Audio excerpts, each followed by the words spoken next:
वस्त्रहीन बालक है, वस्त्र नहीं पहने हुए, जय जय, वस्त्र नहीं पहना है, निर्वस्त्र है, केवल एक अंग पर वस्त्र, अधो वस्त्र धारण किए हुए है, संपूर्ण पूरा अंग नीला पड़ रहा है। ऐसा लग रहा है किसी ने इसकी पिटाई करी है। मुंह पर इसके बालक के मुख पर कालिमा लगी हुई है, काला मुंह पड़ रहा है। भगवत इच्छा से या ब्राह्मण पहुंचा, ब्राह्मण बालक पहुंचा है द्वार पर, और द्वार पर जाकर के इसने आवाज लगा दी है, हे माँ, हे जगदम्बा, हे ब्राह्मणी, द्वार खोलो, द्वार खोलो। अम्बे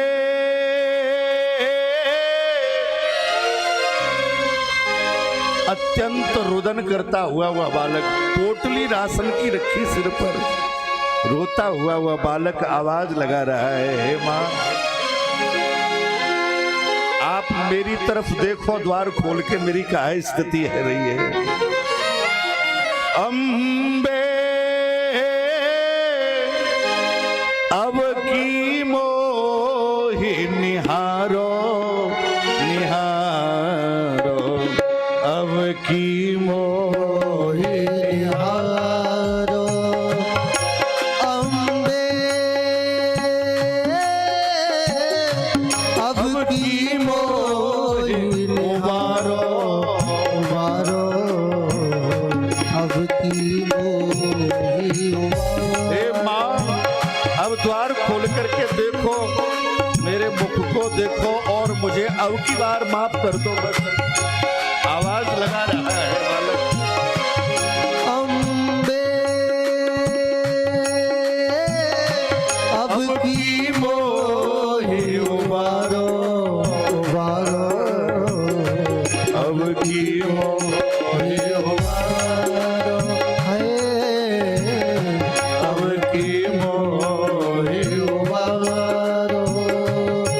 अम्बे अब की मोहि उबारो रे, अब की मोहि उबारो। रोता हुआ वह बालक आवाज लगा रहा है। उस बालक की रोती भई वाणी को सुन करके वह ब्राह्मणी, इसने सोचा मेरे द्वार पर कौन आवाज लगा रहा है। दौड़कर वह ब्राह्मणी गई, द्वार खोला, एक बालक को देखा, अंग पर वस्त्र नहीं है, निर्वस्त्र है। ऐसा लग रहा है किसी ने साटी देकर के डंडा से इसे पीटा है, मुख काला है। जैसे ही द्वार खोला बालक ने कहा, मां, सब सामग्री धरो भवन में, सब सामग्री धरो भवन में, सब सामग्री धरो भवन में, सब सामग्री धरो भवन में। अरु यह बदन निहारो, निहारो, अब की मोहि उबारो। अम्बे अब की मोहि उबारो, उबारो, अब की मोहि उबारो।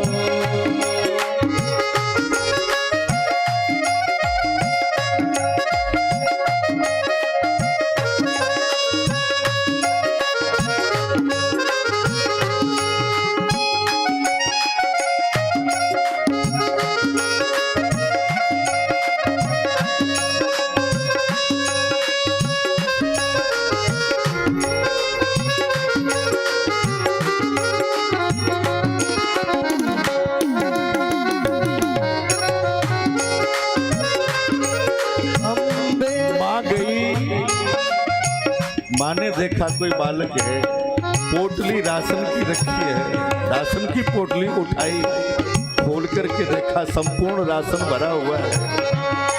माँ ने हृदय से लगा लिया, बोले बेटा किसने पीटा तुझे? पुत्र ने कहा, बोले माँ साटी ने मार महादुख दीनो। साटी ने मारी महादुख दीनो। माँ भोजन की व्यवस्था में कुछ देरी हो गई। क्यों? बोले हमारा गांव तुम्हारे गांव से कुछ दूर रहता बसा था। भोजन की व्यवस्था गुरुजी ने मेरे ऊपर डाल दी, तो राशन लाने में कुछ देर हो गई। तो गुरुजी ने क्रोधित होकर के सांटियों से पिटाई की। सांटे ने मार महादुख दीनो। साटी ने मारी महादुख दीनो। साटी ने मारी महादुख दीनो। साटी ने मारी मुख कर दीनो कारो। कारो मुख कर दीनो। कारो कारो अब की मोहे मारो। अब की मोरी उबारो। अम्बे अब की मोरी उबारो। उबारो अब की मोहे उबारो। अब की मोरी उबारो। अम्बे अब की मोरी उबारो। उबारो अब की मोरी उबारो। उबारो अब की मोहे उबारो। अब की मोहे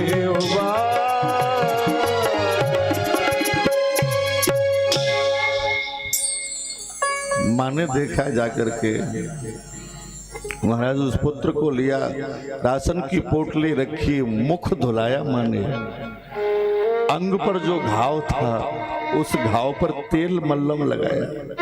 बेटा आज तक गुरुजी ने किसी को मारा नहीं, अब तुम तो विद्यालय चले जाओ, लेकिन गुरुदेव को आने दो, मैं उनकी डांट लगाऊंगी। महाराज विद्यालय चला गया, वह विद्यार्थी गुरुदेव आए, बड़ी सुंदर व्यवस्था भोजन पानी की रसोई बना करके तैयार कर दी। गुरुजी ने पूछा राशन कौन देने के लिए आया? गुरु माँ ने कहा, बोले महाराज आपने जो बालक भेजा था वही देने आया। अब गुरुजी ने तो कोई भेजा होता, कोई भेजा ही नहीं। बड़े आश्चर्य, बोले देवी मैंने किसी भी बालक को नहीं भेजा। अरे बोले आपने भेजा नहीं, आपने तो उसकी पिटाई लगाई, डंडों से पीटा उसे, रो रहा था, आंखों में आंसू आ रहे थे। गुरुदेव बड़े आश्चर्यचकित है गए, बोले देवी हमने किसी को नहीं पीटा, न किसी को। अरे बोले मैं झूठ बोल रही हूँ, आपने उसकी पिटाई भी की और उसका मुख भी काला किया, और विश्वास नहीं है तो देखो बाकी मुख की कालिमा अभी भी मेरे हाथ के ऊपर लगी है। जैसे ही हाथ दिखाया भगवान कृष्णचंद्र हाथ पर प्रकट हो गए। वह श्लोक गीता का लिखा हुआ ब्राह्मण को दिखाई दे रहा था, अनन्यास्यन्तयन्तो माम ये जना पर्युपासते। ब्राह्मण समझ गए कि बिहारी जी ही स्वयं आए हैं। महाराज अत्यंत रोते रोते रोते रोते ब्राह्मण विद्यालय को भी छोड़ करके भगवान के चरणों में चले गए। संतजन कहते हैं श्री बिहारी जी पर भरोसा हो, बस भरोसा यदि दृढ़ है तो बिहारी जी कभी भी कहीं से भी कोई व्यवस्था कर सकते हैं।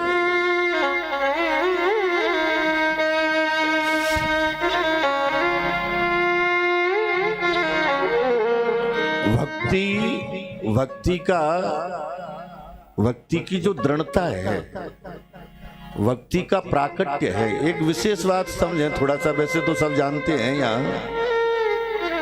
भक्ति किसे कहते हैं, भक्ति क्या है, कोई स्त्री भक्ति है या कोई स्वरूप भक्ति है या कोई लीला भक्ति है, वास्तविक भक्ति है क्या, ये विचार किया कभी?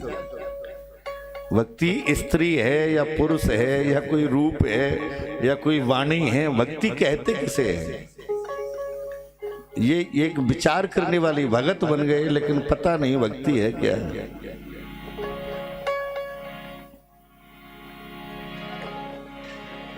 कुछ शब्द ऐसे हैं जो संसार में प्रायः लोग कहते रहते हैं,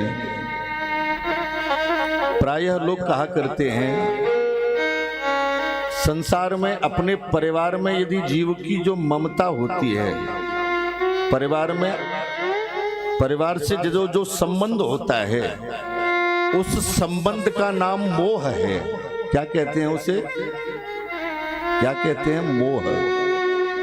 ज्यादा यदि परिवार में जीव फंसा हुआ है तो उससे कहते हैं मोह। जो प्रेम की रस्सी संसार में बंधी है वह मोह नाम हो जाता है उसका। वही चित्त की जो रस्सी, प्रेम की जो रस्सी है, यदि धन परिवार जमीन में, जमीन से बंधी है, मकान से लगी है, तो उस बुद्धि का नाम आसक्ति हो जाता है। उसको क्या कहते हैं? आसक्ति। परिवार में चित्त लगा तो वह मोह में बदल गया, धन में लगा, व्यवहार में लगा, मकान में लगा तो उसे आसक्ति के स्वरूप में वही हुआ, बदल गया। वही मन यदि कहीं ठाकुर जी के चरणों में लगा, वैसा ही, बस वही भक्ति है। मन, हाँ, जैसे परिवार में लग जाता है तो उसका नाम मोह हो जाता है, धन व्यवहार में लग जाता है तो आसक्ति के रूप में बदल जाता है, वही मन बिहारी जी में लग जाता है, वही भक्ति है, उसी को भक्ति कहा जाता है। वो भक्ति है। भक्ति भगवान का प्रेम है, प्रेम को ही भक्ति कहते हैं। कोई स्त्री, कोई पुरुष या कोई भक्ति का स्वरूप नहीं है। भक्ति क्या है बोले? हमारे हृदय का जो स्नेह है, प्रेम है, कितना प्रेम है वह भक्ति उतनी ही है। सबके ममता ताग बटोरी, मम पद मन बांध बर डोरी। सबके, ये भक्ति है, ये भक्ति है भगवान की, वह उसे भक्ति कहते हैं। भगवान की इच्छा से भक्ति जीव के हृदय में प्रकट हो जाए, बस फिर बिहारी जी ठाकुर जी देर नहीं करते। ज्ञान किसी न किसी के आश्रित है, ज्ञान आश्रित होता है, ज्ञान बिना गुरु के मिलता नहीं है। लेकिन भक्ति कैसी है? भक्ति स्वतंत्र सकल गुण खानी, भक्ति स्वतंत्र सकल गुण खानी, बिनु संश्वास न पावई प्राणी, बिन विश्वास न पावई प्राणी, बिन विश्वास न पावई प्राणी, बिन विश्वास न पावई प्राणी। भक्ति कहाँ से प्राप्त होती है? भक्ति को प्रकट करने वाला कौन है? भक्ति को प्रकट करने वाला विश्वास है। भगवान की मूर्ति में विश्वास है तो भगवान है। भगवान, ब्राह्मण, देव, गौ, वेद में यदि विश्वास है तो भगवान है, वह भक्ति हो गई। क्यों? बिन विश्वास भगत नहीं, ते बिन द्रवय न राम, राम कृपा बिनु सपने हो, जीवन लह विश्राम। भक्ति यदि करनी है भक्ति यदि करनी है तो विश्वास अवश्य करना पड़ेगा भगवान के ऊपर। श्री ठाकुर जी की कृपा, भगवान की कथा अथाह है।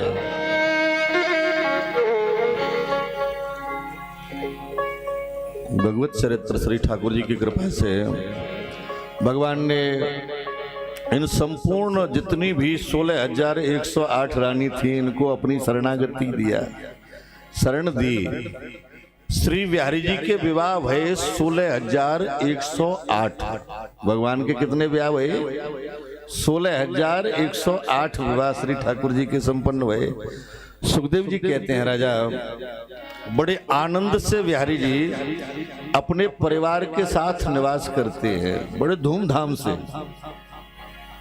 अब संसार की रीति छोटा सा परिवार होता है, उसका भी पालन पोषण नहीं हो पाता, लेकिन बिहारी जी का कितना बड़ा परिवार है, 16,108 तो पत्नी ही है।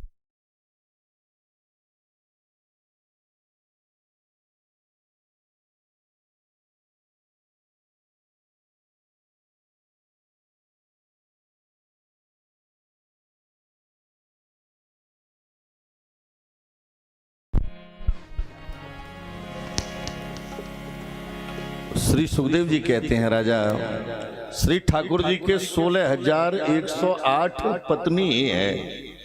महाराज परिवार कितना बड़ा है बिहारी जी का।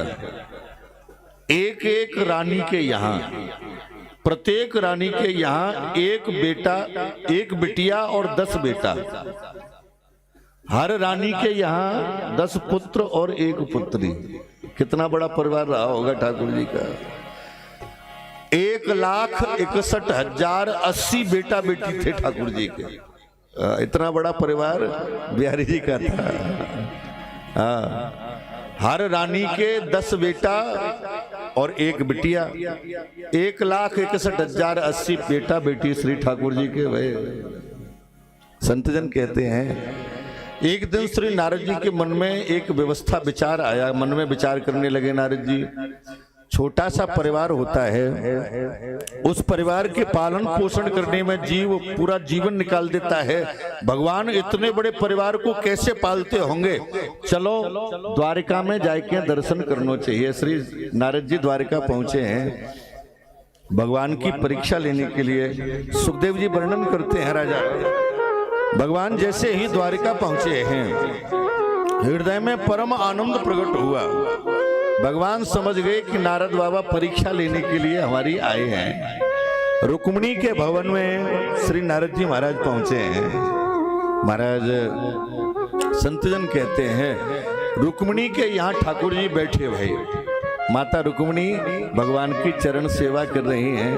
बड़ा दिव्य आनंद। नारद जी आइए आइए, स्वागत है, जलपान करोगे, जल पियोगे। जल पिलाया। नारद जी ने सोचा अब आगे के महल में चलो। आगे के महल में नारद जी पहुंचे।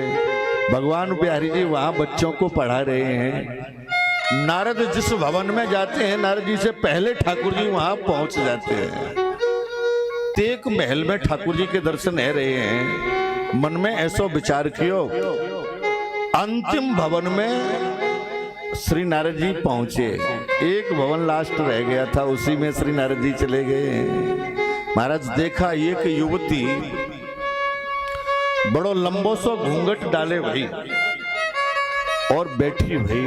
भगवान की कृपा से श्री नारद जी ने जाके नहीं देखा, मन में विचार किया सब भवनों में हमें भगवान कृष्ण मिले, लेकिन यह भवन खाली है। जैसे ही विचार किया क्या करना चाहिए, नारद जी पहुंच